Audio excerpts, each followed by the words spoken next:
So what did you miss at Jubilee today? Well, you missed a full church and sunlight coming through the windows and just a kind of feeling.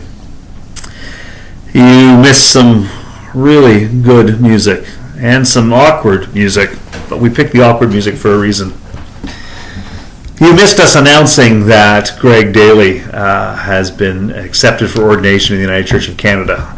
And so will be ordained in May, and we're excited that we've been part of his journey. So you missed that today. I mentioned that awkward music. You missed the story of an exorcism in Mark's Gospel, from the first chapter, where Jesus is preaching with authority, and someone says, "What have you to do with me?" And Jesus recognizes the unclean spirit. And what we're told, what we're given, is the story of an exorcism.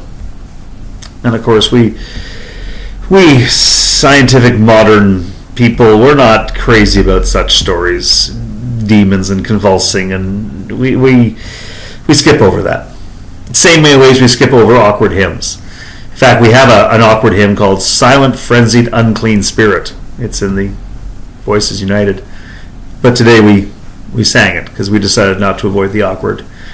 And today we talked about exorcism and possession because we decided not to avoid the awkward.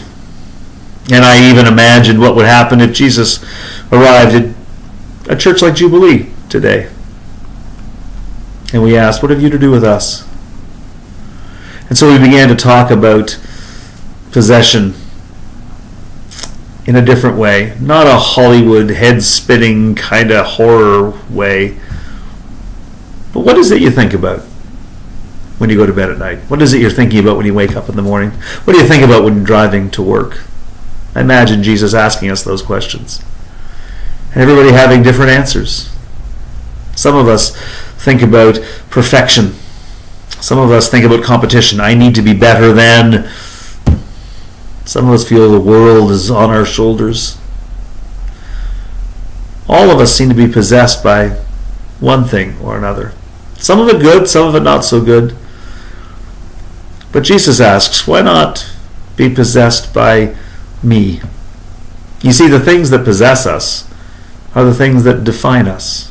So shall we be defined by our cynicism? Shall we be defined by our fear? Shall we be defined by our sense of inadequacy, by our anger, by our indifference?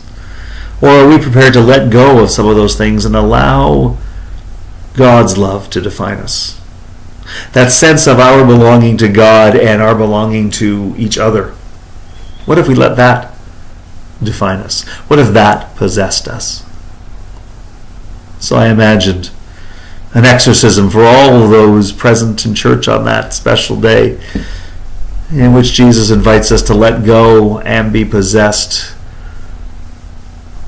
by the love of God, by this idea that humanity and divinity belong together. That's the core of what we say about Jesus, isn't it? That in Jesus, God and humanity are one. Jesus is fully human and fully divine. Well, imagine if we defined ourselves as being at one with God. So perhaps that's the exorcism we're invited into. To let go of the things that possess us and to allow ourselves to be possessed or defined by our relationship to God and therefore to each other. So that's what we put out there to think about. And we also spent some time recognizing that yesterday was Holocaust Remembrance Day. Tomorrow will be the anniversary, the 1-year anniversary of the shooting at the mosque in Montreal.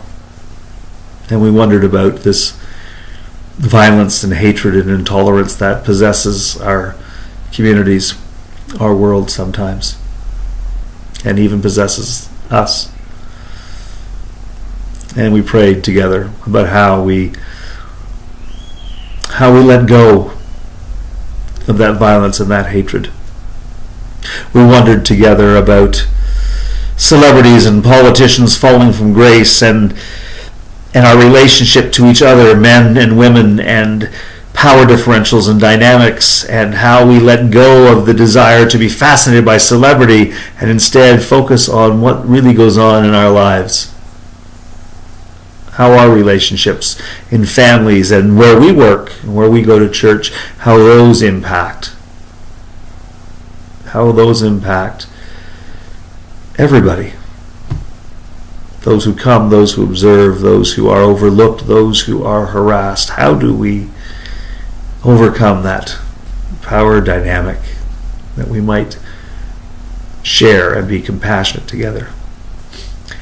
We spent a long time today actually thinking about possession and exorcism and how we free ourselves up from a place we don't necessarily want to be, and sometimes a place where we do want to be, but we know that there's a better place for all of us.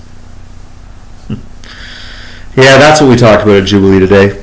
That's what you missed out on, but you are welcome to spend some time this week to wonder about what it is that defines you and what it is that maybe you'd prefer to be your possessor.